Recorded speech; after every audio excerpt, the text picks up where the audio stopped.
répondit, Âmes, frères et pères, écoutez, le Dieu de gloire a apparu à notre père Abraham à Charan. Et il lui dit, quitte ton pays et ta famille et va dans le pays que je te montrerai. Il sortit alors du pays des Chaldéens et s'établit à Charan. Et vous habitez maintenant. Que Dieu bénisse sa parole en nous, au nom de Jésus. Est-ce que vous pouvez répéter après moi? Les étapes de la foi d'Abraham. Veuillez vous asseoir. Dans la Bible, Abraham est le père de tous les croyants. Il est le premier en Dieu. Lui a valu cette grande déclaration, la justification. Il a été justifié par sa foi en Dieu. Et dans le corps de Christ dans l'Église, nous sommes tous appelés à le ressembler. Il est notre patriarche dans la foi. Il est notre Père. Bien que nous ne sommes pas juifs, la promesse qui lui a été faite, les païens ont leur part là-dedans. Et Dieu lui a dit, tu seras le Père d'une multitude des nations.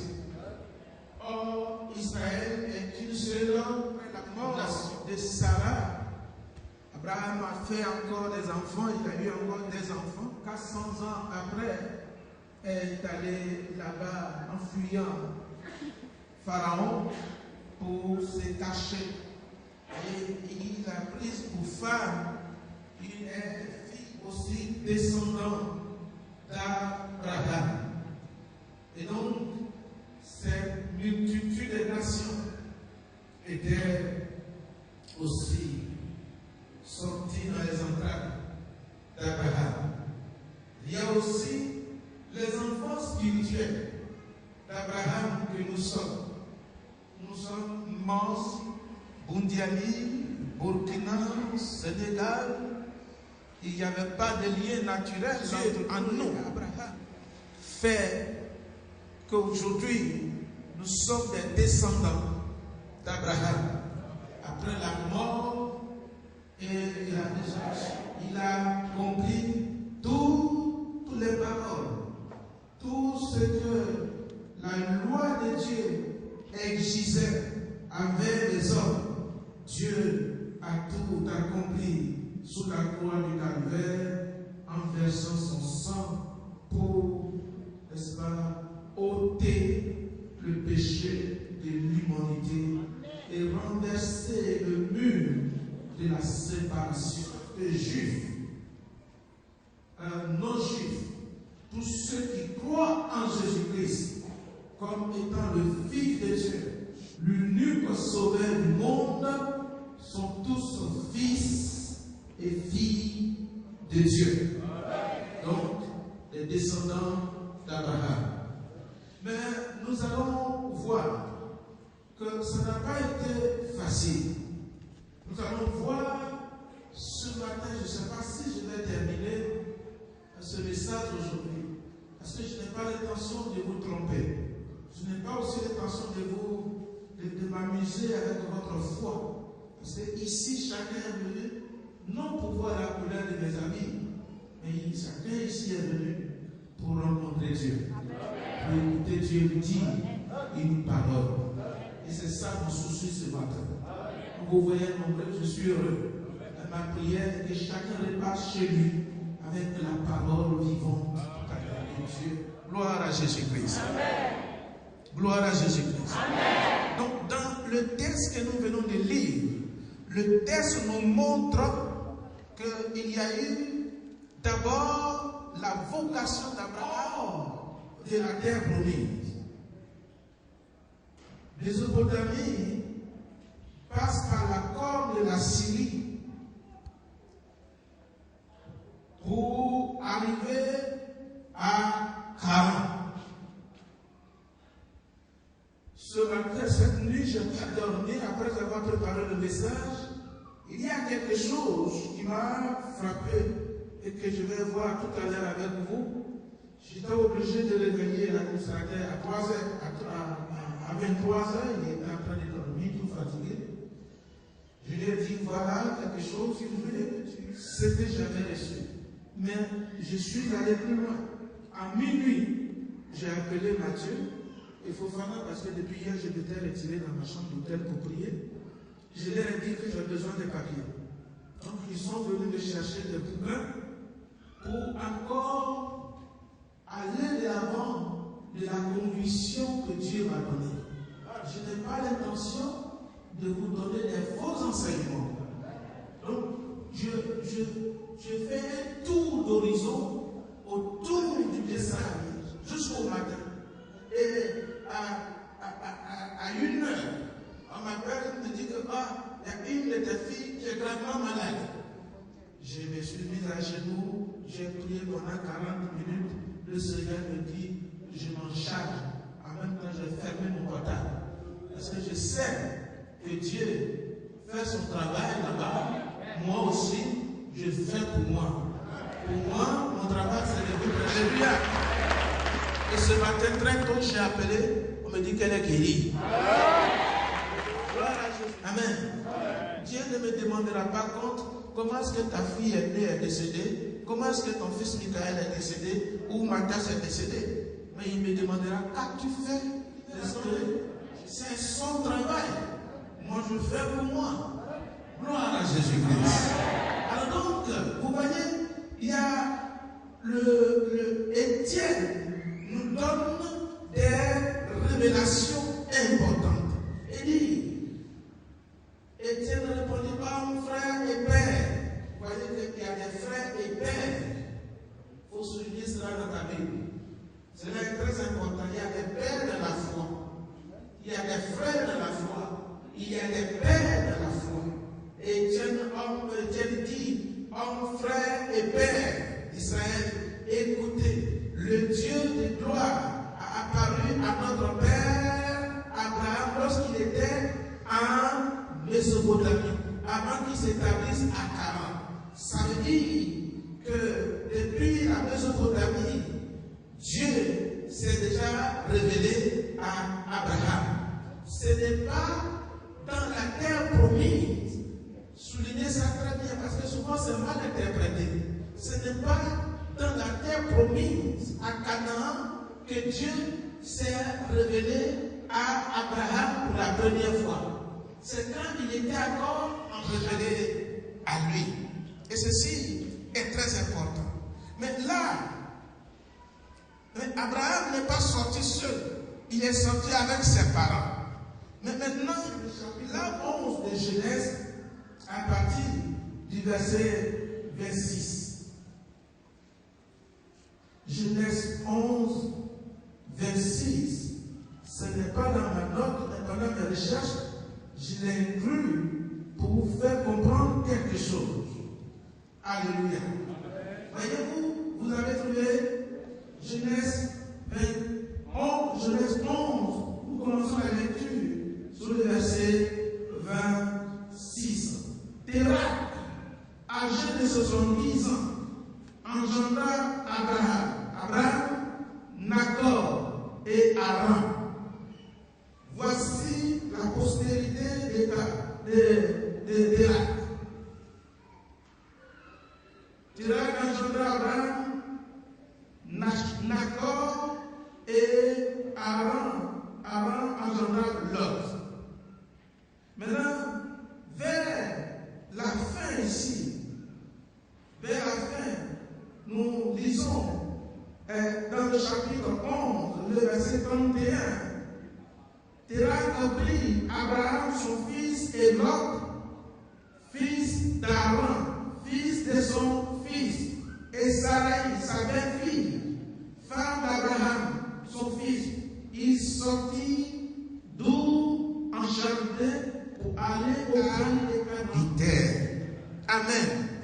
Alléluia. 5 ans. Et Térak mourut à 40. C'est ce qui est écrit. Alléluia. Maintenant, dans le verset 6, il est dit que quand Térak, le père d'Abraham, a eu 70 ans, il a engendré qui? Il a engendré qui? Et qui encore? Et d'accord. Maintenant, quand vous sautez, il a duré 205 ans. C'était tout son âge. Il est mort à 205 ans. Nous sommes d'accord? Est-ce que vous êtes ici ce matin? Je parle encore tous ceux de message, s'il vous plaît. Donc, il est mort à 205 ans, n'est-ce pas? Et quand Abraham moins 70, il reste combien? Hein? 100. Ça veut dire quoi? Que à la mort de Térak, Abraham avait 135 ans. Mais lisez Genèse chapitre 4, chapitre 12, le verset 14. Chapitre 12, le verset 4. Genèse 12, verset 4. Je peux faire la lecture. Abraham partit comme l'Éternel lui avait dit. Et Lot partit avec lui. Abraham était âgé de 75 ans lorsqu'il sortit de Charan.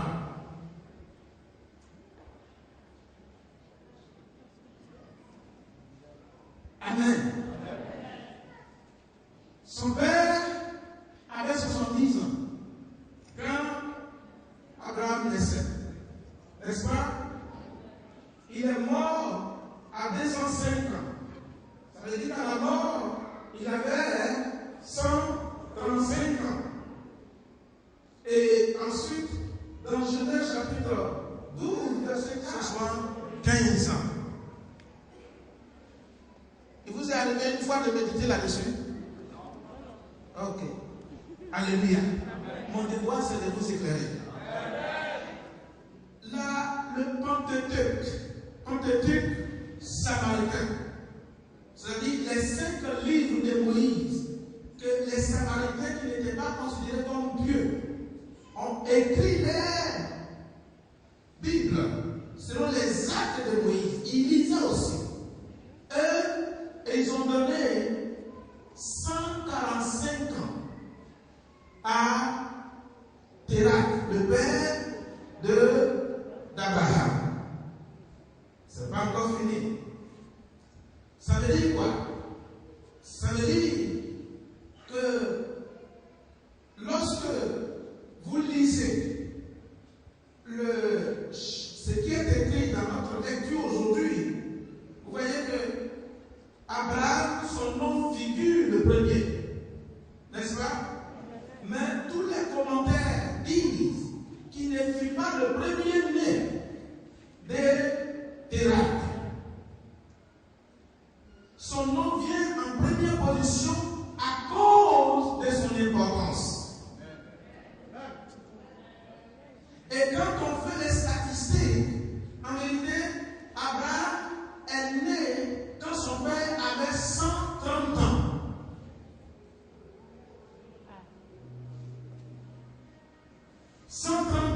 Si nous suivons la lecture Pentateuque samaritain, Abraham est né quand son père avait 130 ans. Et donc, ils sont venus à 40 000 kilomètres de jardin. Alors, ça veut dire que quand Abraham mourait, le père d'Abraham mourait, Abraham avait 15 ans. S'il est né à 130 ans de son père, à l'âge de 130 ans, et que son père est mort à l'âge de 145 ans, Abraham avait combien? 15 ans. Ça veut dire qu'Abraham a reçu la parole, la visite du Saint-Esprit, la révélation. Dieu s'est approché d'Abraham quand il était encore jeune. Ce n'est pas 75 ans. C'est entre 15 ans, de 10 à 15 ans, que Dieu s'est approché d'Abraham. Et Étienne précise bien, c'est en Mésopotamie que Dieu s'est révélé à Abraham. Si nous voulons faire les statistiques selon ce qui est écrit dans Luc 2, nous allons fausser. 5 ans. Et maintenant, l'autre côté nous dit qu'il avait 75 ans. Ce n'est pas des erreurs. Ce n'est pas que la Bible n'est pas parfaite. Vous comprenez? Ce n'est pas ça. Ça veut dire simplement que des recherches, c'est des recherches de ce qui est écrit qui fait sortir la vérité biblique.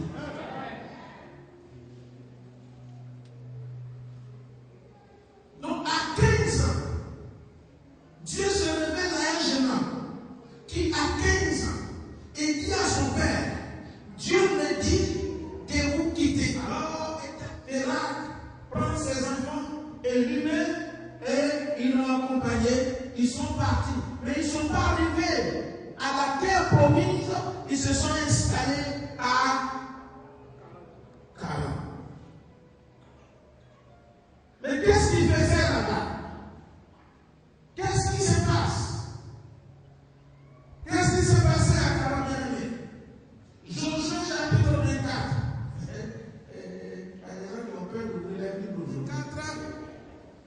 Vous y êtes?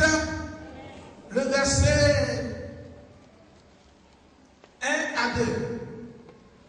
Vous avez trouvé? Je fais la lecture. Josué assembla toutes les tribus d'Israël à Sichem et qui se présentaient devant Dieu. Vous suivez la lecture? Le Pérac, père d'Abraham et père de Nahor, habitait anciennement de l'autre côté du fleuve, il servait d'autres dieux. Le père d'Abraham était idolâtre. Il ne servait pas le Dieu d'Abraham. Mais à 15 ans, qu'est-ce qu'Abraham pouvait faire? Donc voici la première étape. Je vous parlais de l'étape de la foi d'Abraham. Première étape de la foi d'Abraham était dominée par l'influence de son père. Parce que son père était idolâtre. Il est encore jeune. Son père mourait. Il avait véritablement parti à la terre promise. Il a attendu son temps après. Si vous ajoutez 15 sur 60, ça vous fait 75 ans. Alléluia. C'est donc 60 ans après la mort de son père que Dieu vient lui renouveler la vocation. C'est pourquoi le docteur Sconfield, la même Sconfield dit que tu laisses ça. Parce que c'était une grave erreur de sortir avec ses parents.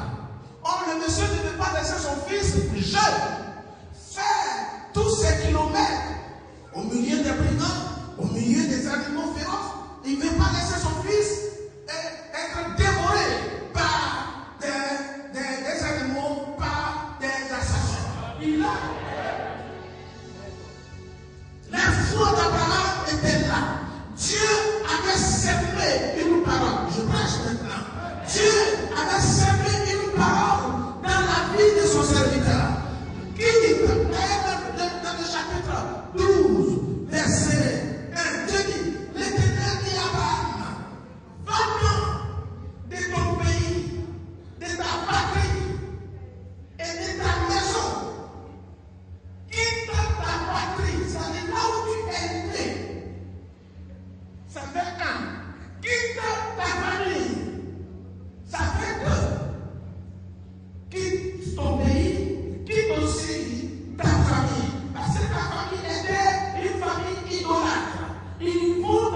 empêcher d'avoir accès à la terre promise.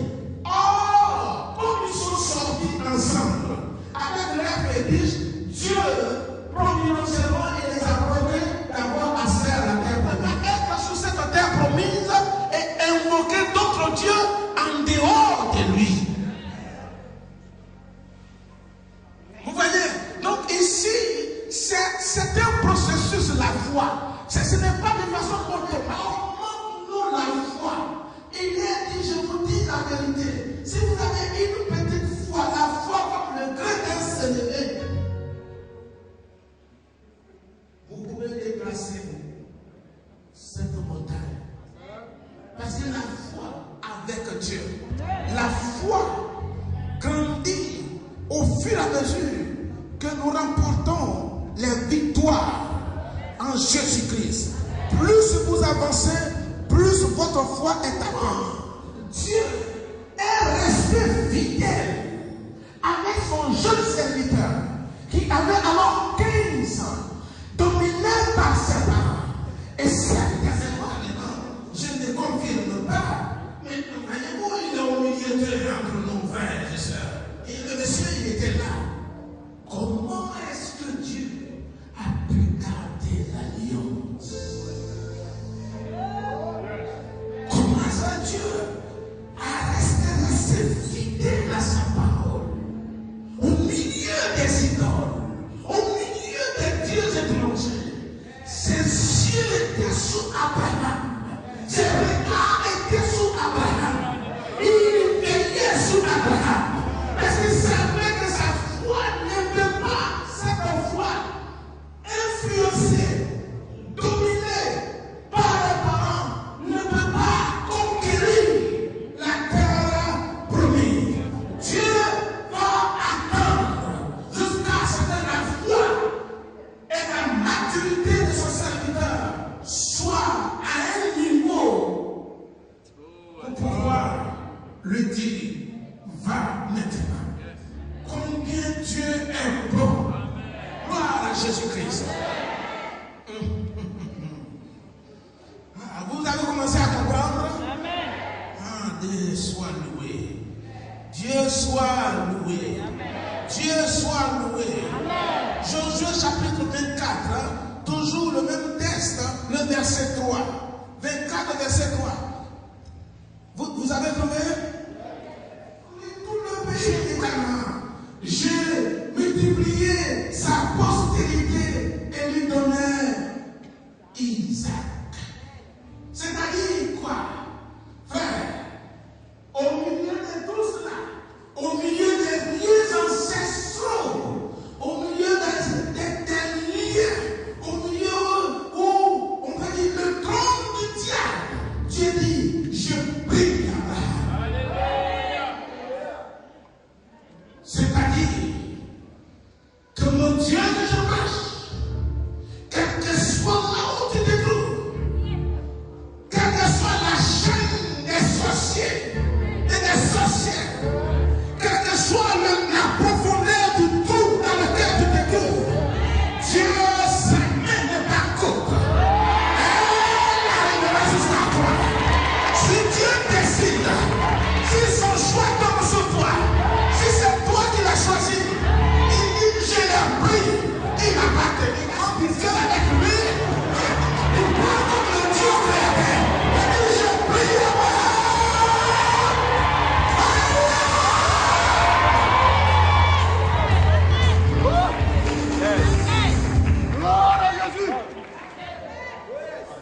J'ai prié Isaac.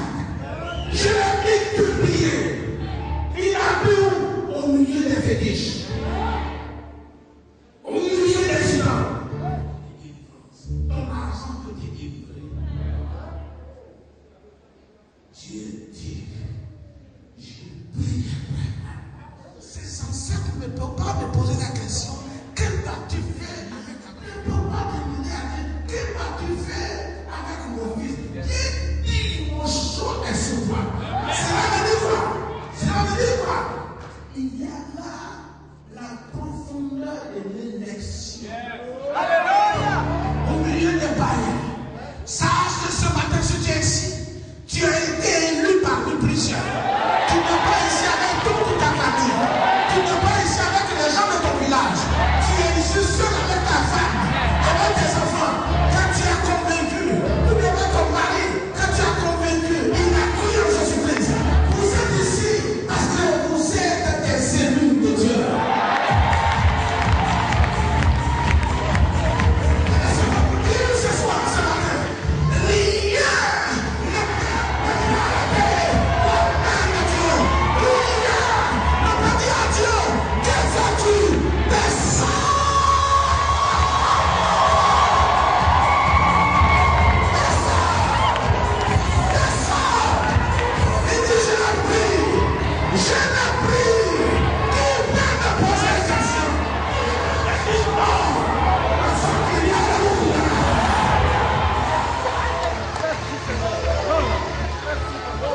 Alors, vos petits sorciers, les prophètes des chambres, vous dites ne parle plus avec ton père parce que c'est lui qui a bloqué tout.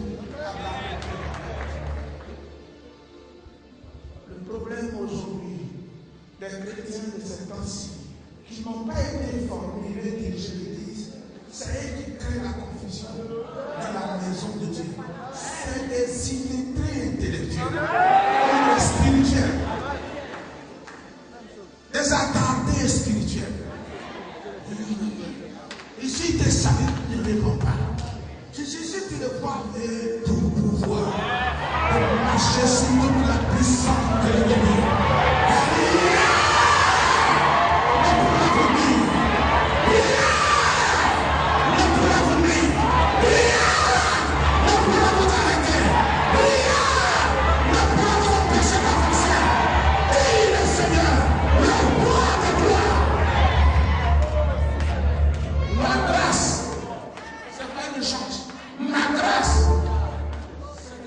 Ce qu'il dit.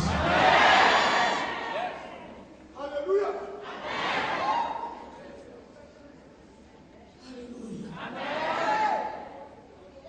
Il viendra certainement à toi. Ton temps va arriver. Ton jour va arriver. Parce que tu aimes l'ennemi de Dieu. Qu'est-ce qu'il a donné? Ils ont prié pour moi hier. Aujourd'hui, tu viens de voir encore la même chose. Vous l'avez prié comment? Tais-toi. Tais-toi. Marche. Je sais une chose. Je sais une chose. Dieu nous demande de vous faire rentrer dans la terre promise, dans le secret de la prospérité spirituelle, dans les lieux tous ceux qui sont tout. Oui, ça là, dis à ton frère, ça là, c'est le travail de Dieu. Voilà le corps à Dieu qui est ici.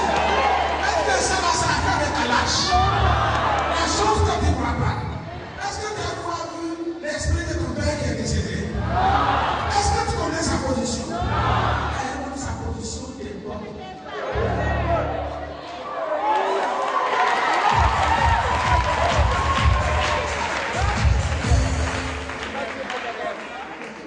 C'est-à-dire que nous ne prêchons pas l'évangile. Nous divagons comme l'évêque Ignace l'avait dit l'autre jour. On divague, on ne prêche pas. Ils murmurent comme des païens, ils ont peur de faire sortir. Dieu dit, je l'ai pris.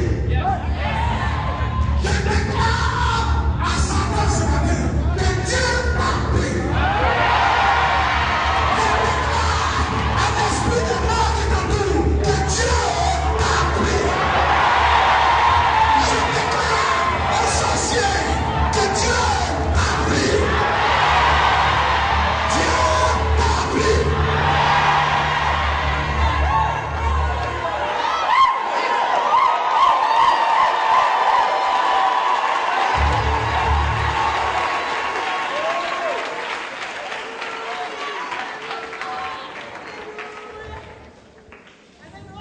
C'est toi seul qui a reçu la révélation. Maintenant, tu es en mesure de rentrer. La seule chose qui peut vous créer des problèmes pendant la marche du Seigneur, c'est la marche avec le Seigneur, c'est lorsque vous ne laissez pas le Saint-Esprit dominer votre personnalité.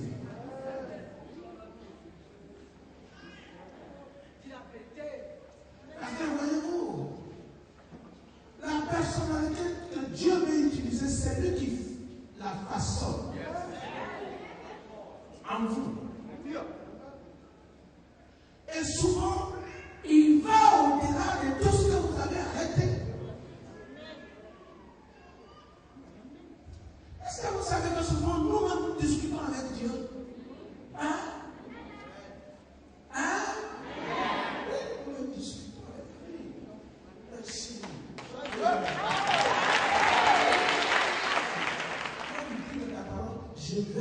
élargir tes frontières. Je vais élargir tes limites. Toi, tu t'es créé, tu t'es construit un grenier là-bas avec les arachides. Tes parents, ça y est, dedans, c'est ici ma limite. Tu es là-bas. Non, c'est ici. Chaque pas. C'est que je reste ici de ce film. Vraiment, ça me